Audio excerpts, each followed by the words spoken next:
Alright, in front of me we have sets 8188 Fire Blaster and 8189 Magma Mech.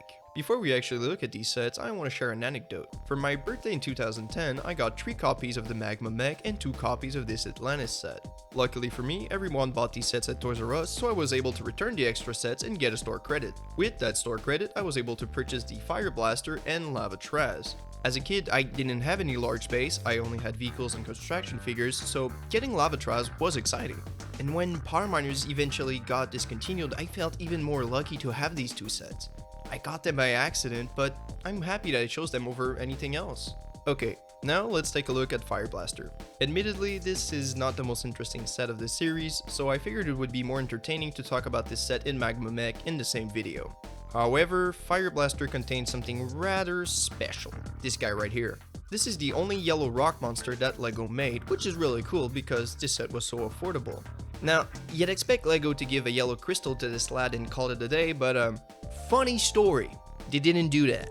Now, what the hell, LEGO? Like, seriously, what is this?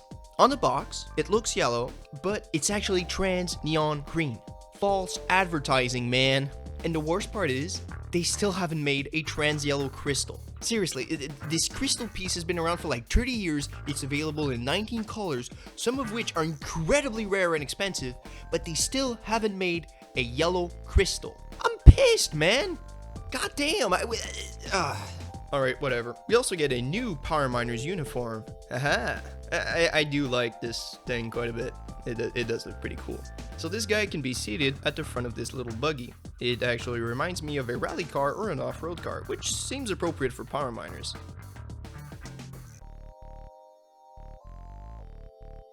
On the right side of the buggy, we get a water cannon, and on the left, we get a shitty flick missile launcher. And yeah, that's about it. Still, I think the set looks cool and is fun to play with. Now, let's look at the Magma Mech. We get this sexy looking fella with some armor on top of his uniform. We also get an orange rock monster with an orange crystal.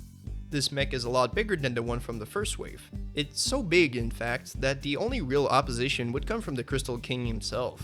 Just like the Mine Mech, this set does not have knees, so I can't make it walk. But thankfully, it does stand pretty well and doesn't have the same balance issues as the Mine Mech. On the right side, we get an extendable claw arm, and on the left side, we get a drill thingy. This thing is connected to the water supply and seems to be a water cannon, but come on, that's a massive drill. It's not a water cannon. In the middle of the mech, we can sit our Power Miner comfortably and secure him in place with this little roll cage. Even though the articulation for this mech isn't great, I still think it's fun to play with. I also think it looks great from any angle. So overall, both sets are pretty good. The Fire Blaster is a bit limited in terms of play features, but it works well within the Power Miner story and can be used in a multitude of different scenarios. The Magma Mech is also a fun set and can be used to fight off the Crystal King, so yeah, I do like these sets quite a bit. Anyways, I guess that's it for today, and thanks for watching.